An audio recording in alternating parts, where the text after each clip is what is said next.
to Great Courses Plus for supporting PBS. Once there was a Neanderthal who was cleaning an animal skin. They were holding the skin between their teeth while pulling it tight and scraping it with a stone tool. And every now and then the scraper would slip and accidentally scratch their front teeth. This individual lived about 130,000 years ago in what's now Croatia. And the scratches that these random accidents left on their teeth reveal important clues about the hands that made them. Based on the orientation of these scratches and those found on teeth from other sites, anthropologists have figured out that most Neanderthals were right-handed, just like most of us Homo sapiens. 70 to 95% of us to be exact, including me. But today, no other placental mammal that we know of prefers one side of the body so consistently, not even our closest primate relatives. And not only that, but no human population has ever been recorded as being mostly left-handed. It turns out that our preference for one hand over another might be tangled up with some of the other unique traits that we inherited from our ancestors after our lineage split from the chimpanzees, namely walking upright and making stone tools. In fact, being right-handed may have deep evolutionary roots in our lineage. And yet, being a lefty does sometimes come with some unexpected advantages.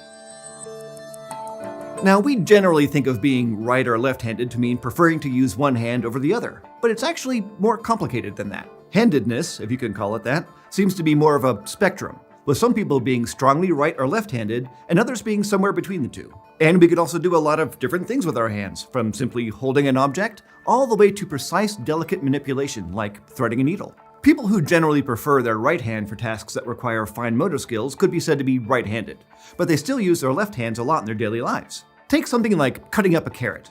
I'd hold the knife in my right hand and do most of the work with it, but I'd still stabilize the carrot on the cutting board with my left. Now, like in all vertebrates, each hand is controlled by a different side of our brain. The left hemisphere controls the right side of our bodies and vice versa. Also, the two hemispheres of our brain aren't perfectly symmetrical, which leads to different cognitive processes taking place in different parts of the brain. This separation is known as lateralization, and it's found in all vertebrates and some invertebrates too, and allows us to simultaneously process different types of information. But like many other traits, asymmetry and lateralization are pretty extreme in us humans, especially compared to other primates. And this may be part of the reason that we eventually came to prefer one hand over another. 99% of people have a dominant hand, and there's lots of evidence that it's been this way for a long time. Cave paintings all over the world from the late Pleistocene depict wild animals, hunting events, and notably, a ton of human hands. To make these hands, an artist probably placed one hand on the rock and then sprayed pigment over it by blowing into a straw-like tube, leaving an outline of the hand. And interestingly enough, the vast majority of the hands on the walls are left hands. So experiments that recreated this method have shown that these artists were predominantly right-handed. Hand preference in our species is often so strong that you could even see it in the skeleton, especially among athletes like tennis players that use one arm a lot more than the other. The bone of their dominant upper arm becomes thicker in certain places compared to the bone of their non-dominant arm, because they're subjecting it to more force more often. In fact, although we're the only species on Earth today that's so strongly handed, there's a lot of evidence to suggest that our extinct hominin relatives, that is, the members of our lineage after the split with chimpanzees, were mostly right-handed too. And weirdly enough, some of the oldest unambiguous evidence comes from teeth. Scientists had already suspected that Neanderthals were mostly right-handed based on their upper arm bones. Like a right-handed tennis player, Neanderthals had thicker upper arm bones in their right arms. But it's rare to find fossils of earlier hominins with bones from both arms preserved in order to compare them. So when scientists found microscopic scratches on Neanderthal teeth that were caused by tools, like those found on that Croatian specimen, they began to wonder about two things. First, how far back in the fossil record this evidence for handedness could be recognized, and second, what other behaviors handedness could be associated with. As it turns out, hominins have been using their teeth basically as a third hand for quite a while. So, pretend you're pulling a piece of animal hide tight between your front teeth and your left hand, stretching it out in front of you, and holding a sharp stone tool in your right hand. To clean the hide, you scrape the tool across it from left to right. Now, if you slip and scratch your teeth, those scratches go from the upper left corner to the lower right corner of your incisors. If you're holding the stone tool in your left hand, they would go the opposite direction, from upper right to lower left. Similar scratches were found on 500,000-year-old teeth from Spain belonging to a large group of Homo heidelbergensis, the species that might be our last common ancestor with Neanderthals.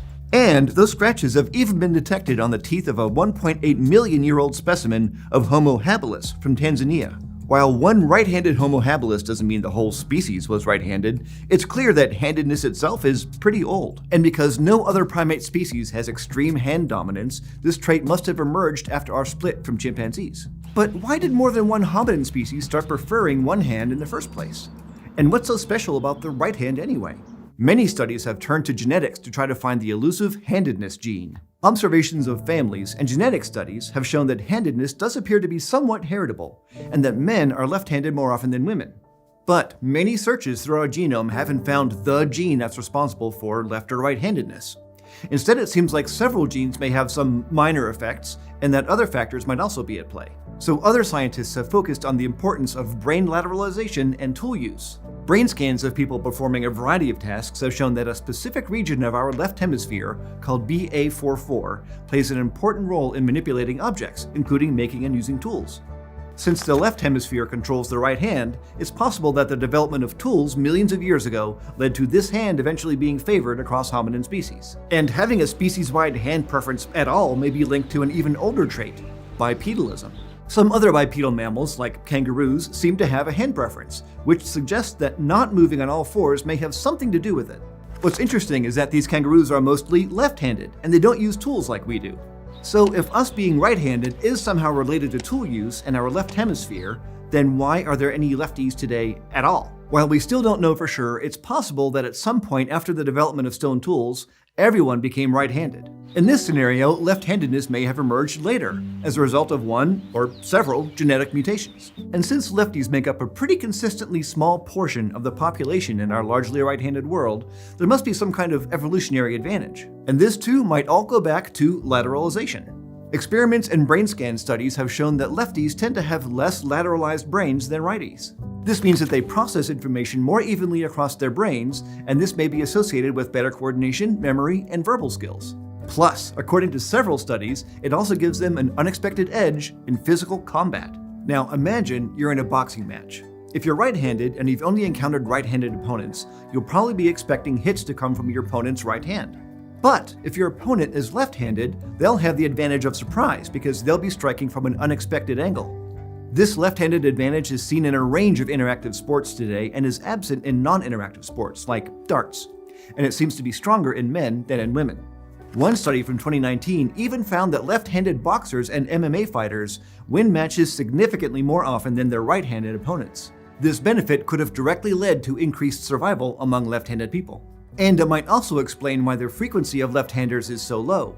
If too many people are left-handed, the advantage disappears. So, like tool use, bipedalism, and being relatively hairless and sweaty, being right-handed seems to have a deep evolutionary history in our lineage. Thanks to our highly lateralized brains, many of the mental processes that we use to make tools are concentrated in one area, which in most of us happens to be in the left hemisphere. And since this hemisphere also controls the right side of our bodies, we tend to favor this hand more often. While having hand dominance is found in a few other bipedal mammals, no other primate shows the degree of favoritism for one hand that we do. And even though the exact origin of right hand preference isn't yet clear, lefties might have enough important evolutionary advantages for them to still be around. It just goes to show how variable we are as a species, and that there's no right way to be human. Thanks to Great Courses Plus for supporting PBS. The Great Courses Plus is a subscription on-demand video learning service with lectures and courses from professors from top universities and institutions. Through your subscription, you get access to a library of lectures about anything that interests you: science, math, history, literature, or even how to cook or become a better photographer. For example, you should check out The Scientific Wonder of Birds. In this course, Dr. Bruce E. Fleury covers fascinating topics like the origin of flight, how birds navigate over long distances, and of course, the connections between birds and their extinct dinosaur ancestors. To learn more, click on the link in the description below to start your trial today. And we've got to hand it to this month's eontologists. Sean Dennis, Jake Hart, Annie and Eric Higgins, John Davison Ing, and Patrick Seifert.